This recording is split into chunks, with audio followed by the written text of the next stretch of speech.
Olá a todos, sejam aqui bem-vindos ao meu canal. Quem fala é Marcos Boldrini. E neste vídeo aqui eu vou falar desta obra da escritora bielorrussa, que foi Nobel de Literatura em 2015.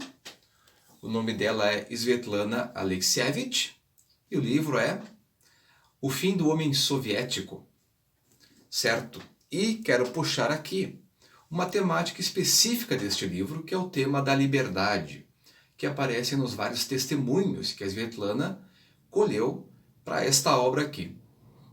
O livro tem quase 600 páginas, a versão brasileira, e ele é composto por testemunhos de pessoas que viveram o fim da União Soviética e o início da Rússia atual, bem como também de testemunhos de gerações anteriores, de netos e filhos de outras gerações sob o período do Stalin, por exemplo. E um tema que aparece ali é um tema da liberdade, porque o que era liberdade para o russo? Era um problema muito complicado naquela época lá, porque o russo não tinha a menor ideia do que era liberdade. Eu tenho aqui um trecho de um testemunho que dá um bom exemplo do que esse conceito significava para os russos na época, ou o que ele não significava. Essa questão da liberdade aparece principalmente na primeira parte do livro, chamado O Apocalipse como Consolação. Quer dizer, os russos tinham uma expectativa de um futuro melhor, depois do fim do regime soviético, ou mesmo de uma concretização até dos ideais comunistas, para aqueles que se mantiveram fiéis ou ao regime ou à mentalidade marxista, certo? Mas acabaram se resignando a contragosto, todos eles a contragosto, com o que veio realmente acontecer com o país. E na parte inicial da primeira parte, tem um trecho, uma porção do capítulo chamado Sobre o ruído das ruas e as conversas na cozinha, que são depoimentos colhidos pela Svetlana entre 1991 e 2001. E num desses depoimentos, diz uma pessoa aqui, abrindo aspas, aqui são palavras dela: é claro que todas as conversas eram sobre uma só coisa. Como era a liberdade? A liberdade para nós era como óculos para um mico. Ninguém sabia o que fazer com ela. Quer dizer, os russos de repente se depararam com uma situação que era a seguinte: teremos a nossa liberdade civil, liberdade de pensamento, de fazer o que bem quiser. Ok, a liberdade chegou, e aí? Porque pensem bem, aqui nós temos dois problemas que estão muito claros na obra da Svetlana, mas que requerem um certo entendimento do contexto da situação, que aparece nos testemunhos, mas que também pode ser deduzido do regime que eles viviam, o regime comunista. Em primeiro lugar, os russos nunca tiveram essa liberdade como se concebe no mundo ocidental, nas chamadas democracias liberais do Ocidente. E era uma perspectiva muito preto e branco na época. Tu tinha de um lado democracias ocidentais, idealizadas pelos russos à medida que o regime foi abrindo, e por outro lado tinha o regime comunista, certo? E historicamente eles nunca tiveram o que chamamos de democracia.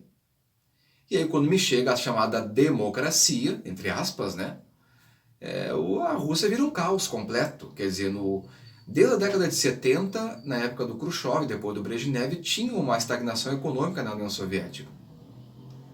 E entre 90 e 99, que é o período do fim do regime até o fim do governo Yeltsin, quando chega o Putin ao poder, no último dia de 99, o PIB da União Soviética cai 50%. Então, para os russos, para a mentalidade deles, liberdade no sentido ocidental do termo e democracia, a chamada democracia parlamentar, a democracia pelo voto, é caos, é confusão, é pobreza. Está muito associada na mentalidade russa essa ideia de que democracia e liberdade é coisa ruim. Então é pobreza e caos e confusão e violência, como aparece aqui no livro. Quando o regime acabou, quando no último ano ali do regime, os 2 últimos anos depois, no início do período da República, da Federação Russa, As pessoas relatam ali que tinha muita violência nas ruas de Moscou. Todos os dias tinha tiroteio. As pessoas ouviam tiroteio nas ruas. E tinha era briga de gangues, era acerto de contas da máfia, a máfia, que era o próprio regime, na verdade, mas que emergiu de uma forma com uma máfia mais explícita depois do fim do período soviético. E até explosões tinham também. E nesse período, quando houve essa liberalização no período Gorbachev, o que o Gorbachev fez? Ele foi eleito pelo Comitê Central do Regime, do Partido Comunista, em 85, e em 86 ele começa a chamada transparência, que é o que? A liberdade de informação e a reestruturação do poder soviético. Transparência, a glasnost, reestruturação, a chamada perestroika, que era uma tentativa de descentralizar o regime na mão do Partido Comunista e permitir uma oposição política e outros partidos políticos também.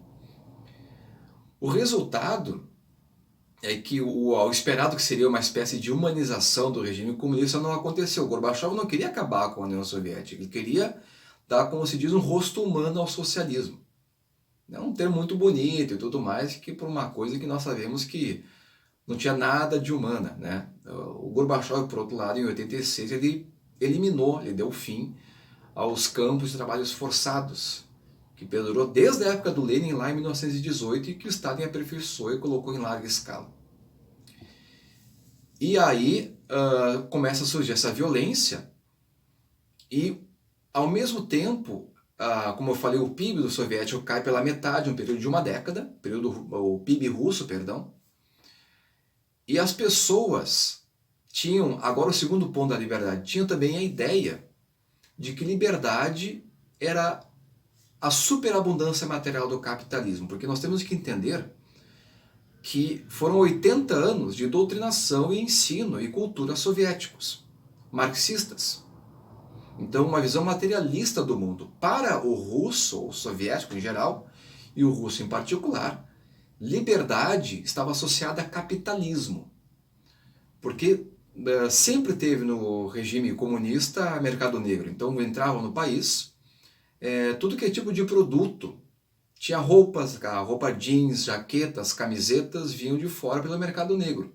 Pelas fronteiras, as pessoas iam para a Europa Oriental, podiam viajar para lá, da Alemanha Oriental, e de lá eles conseguiam os materiais de outros países, do Ocidente, da Europa Ocidental, Estados Unidos, também do Japão, também do sul da Ásia, mesmo da China, e entravam pelas fronteiras com conveniência das autoridades do governo, inclusive do exército. Bom, isso aparece no livro um outro livro da Svetlana, Meninos de Zinco, que trata da guerra no Afeganistão, que a União Soviética ficou lá atolada por 10 anos. Ali ela mostra que o pessoal negociava e comprava material no Afeganistão com as populações locais, certo? E traziam para a União Soviética dentro do exército. Então, com conveniência do pessoal do exército. Isso quando as autoridades do exército, os generais, não pegavam dos soldados que eles compravam, roubando inclusive. Então tu tem toda uma subcultura, por assim dizer, uma cultura subterrânea, clandestina, ocidental. Aí vem também música, aí vem tudo que é tipo de produto de casa, mobília, até geladeira, essas coisas vinham de fora para o mercado negro. E ao mesmo tempo vinha essa ideia de que, bom, no Ocidente a vida tem tudo esse tipo de produto que nós não temos aqui, como, enfim, a vida é regida por ordem e poderes econômicos, que é a visão marxista da realidade, então uma visão puramente materialista. Então a liberdade do Ocidente é essa liberdade material, é a superabundância do capitalismo.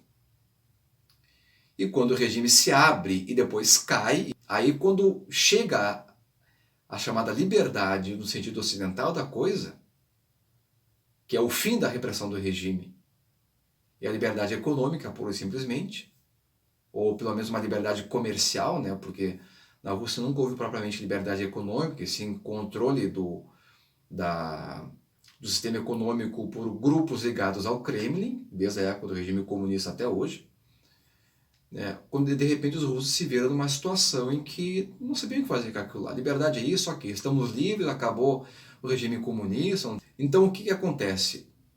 Veio para o russo essa ideia da liberdade total, aparentemente uma liberdade total, que se resumia grosso modo, a fazer o que bem entendesse, falasse o que bem entendesse, e a superabundância material. Até tinha aquele símbolo que aparece muito no livro, da kolbasa, que é uma espécie de salsichão, né? Um alimento popular na Rússia.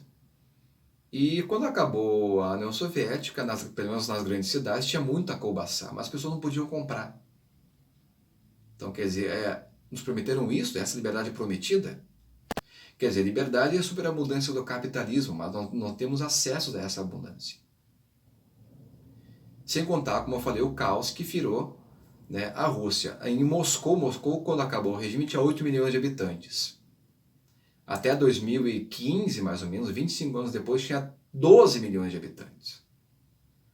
E na época, no fim do regime, houve um afluxo de 2 milhões de pessoas para a cidade, principalmente das repúblicas vizinhas da Rússia.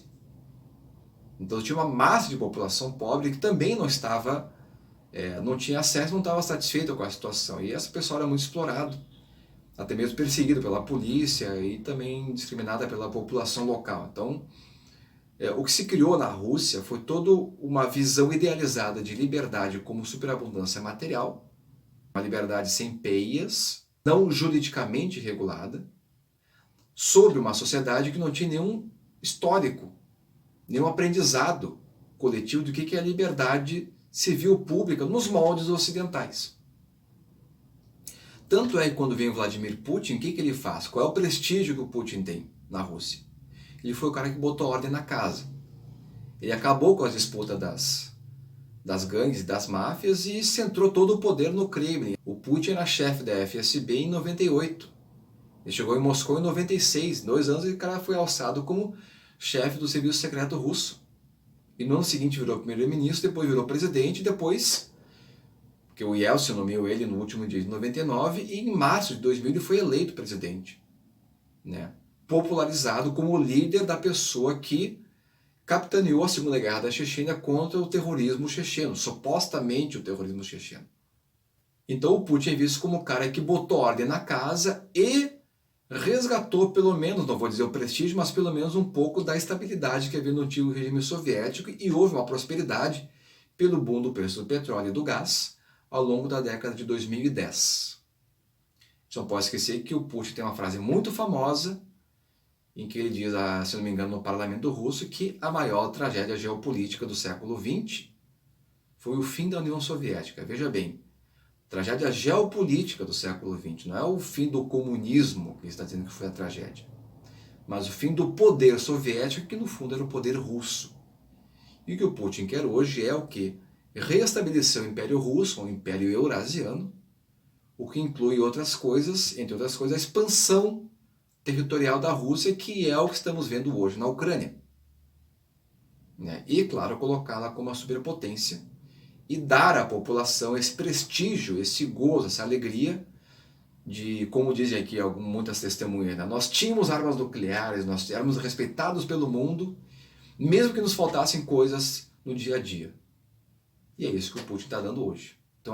Então a liberdade para o russo é algo bem diferente, o conceito de liberdade para o russo é bem diferente do que temos no mundo ocidental, mesmo aqui na América Latina. E assim também o conceito de Estado, democracia, política, sociedade, nação, para o russo são coisas diferentes do que para nós. E o que o livro da Svetlana faz, e para mim esse é o grande mérito do livro dela, é jogar luz a esses conceitos e essa, como se diz, uma cosmovisão, uma visão que o russo tem de como funciona a realidade, a vida humana, né? Para entendermos melhor por que tanta dificuldade dos dois lados, eu digo aqui, Estados Unidos e Europa e a Rússia a conversarem. Certamente muitos dos problemas de hoje, não vou dizer que estariam resolvidos, porque é bem complicado isso, mas estariam, eu diria, seriam mais fáceis de lidar se entendêssemos melhor como o russo vê o mundo.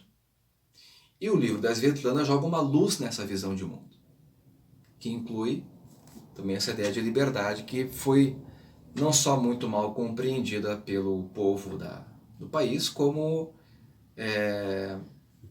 não poderia ser absorvida de forma tão rápida e, pior ainda, numa visão puramente materialista da coisa, certo? Então, muito obrigado e que Deus abençoe a todos. Até a próxima.